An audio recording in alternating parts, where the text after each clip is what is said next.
হঠাৎ করে কিছুদিন আগে দেখা গেল তিপ্রামথা দলের পক্ষ থেকে ঘোষণা করা হয়েছে তাদের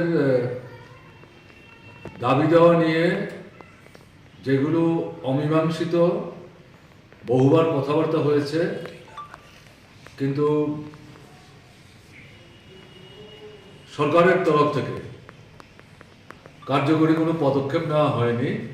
তাই আমরণ অনশনে তারা বসবেন। বিশেষ করে এই তিপ্রামথার যিনি স্রষ্টা, তারপরে দেখা গেল যেদিন অনশন শুরু হওয়ার কথা, ঘণ্টাখানেক সময়ের ব্যবধানেই দিল্লি থেকে নাকি টেলিফোন এসছে, অনশন ক্ষেত্র ছেড়ে তাদের নেতা দিল্লি ছুটে গেছে। ঠিক আছে, এটা হতেই পারে। কয়েকদিন যাওয়ার পর, সম্ভবত 2 কি 3 তারিখ মার্চে, একটা চুক্তিপত্র স্বাক্ষরিত হয়েছে এবং এটা প্রচারিত হয়েছে। 3টা প্যারাগ্রাফ। এটা অন্যদের মতো আমরাও পড়েছি। এটা পড়তে গিয়ে আমাদের যেটা চোখে এসছে, এটা অন্তঃশ্বাস শূন্য, তার মধ্যে কিছু নেই। যে বিষয়গুলি নিয়ে দলটি গঠন করার পর থেকে এই দলের নেতৃত্ব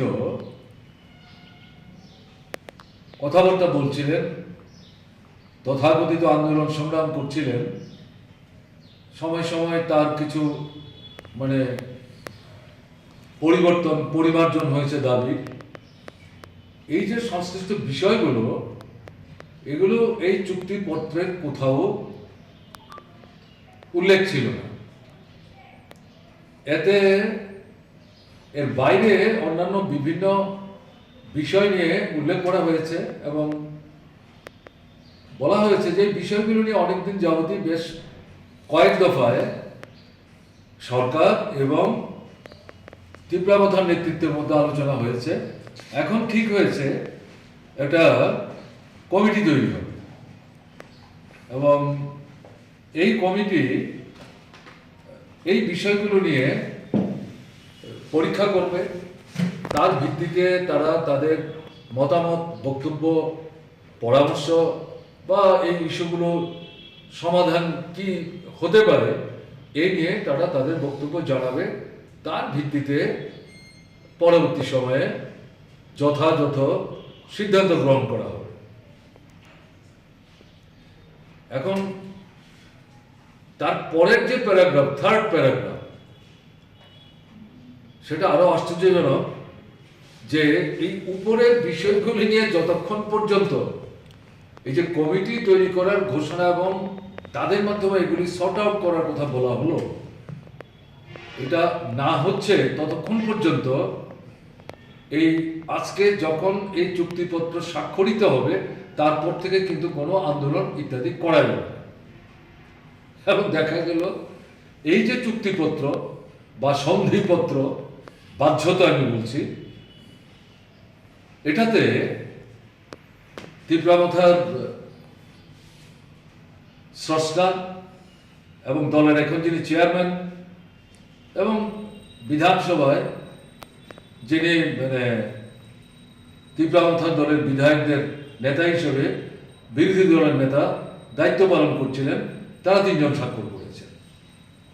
অপরদিকে কেন্দ্রীয় সরকারের পক্ষে হোম ডিপার্টমেন্টের সম্ভবত এডিশনাল সেক্রেটারি হবেন, তিনি স্বাক্ষর করেছেন। প্রথম দেখলাম নিচের দিকে ত্রিপুরা সরকারের চিফ সেক্রেটারিরও স্বাক্ষর আছে। প্রাথমিকভাবে আমাদের যেটা মনে হয়েছে, আসলে তো মূল ইস্যুগুলো সাথে এই চুক্তিপত্রের কোনো সম্পর্ক নেই। যাই হোক, তারা বলেছেন এটা কমিটি করবেন এবং এর সমাধানের জন্য তারা পদক্ষেপ নেবে। তাতে আমাদের মনে হয়েছিল যে নিশ্চয়ই তীব্রামাথা এর জন্য অপেক্ষা করবেন। তাদের যারা সমর্থক এবং আমাদের রাজ্যের যারা রাজনীতির খোঁজ খবর রাখেন তারাও নিশ্চয়ই অপেক্ষা করবেন, দেখা যাক এর থেকে কি বেরিয়ে আসে। এবং সবার মধ্যে একটা প্রশ্ন ছিল, এত হই হুল্লোড়ি করে আকাশ বিদীর্ণ করে হাত পা ছুড়ে যারা এই গ্রেটার ত্রিপুরাল্যান্ডের জন্য জীবন বাজি রেখে দল গঠন এবং লড়াই পরিচালনা নেতৃত্ব দিচ্ছিলেন, তারা কি করে এটাকে মানে সমর্থন করলেন যে না, যতক্ষণ পর্যন্ত এগুলোর সমাধান না হচ্ছে ততক্ষণ কোনো আন্দোলন হবে না। আমাদের কাছে এটা একটা বিষয় মনে হয়েছে এবং তখনই একটা সন্দেহ তৈরি হয়েছে এর ভেতরে সম্ভবত আরো কিছু লুকায়িত আছে যেটা প্রকাশ্যে আসেনি।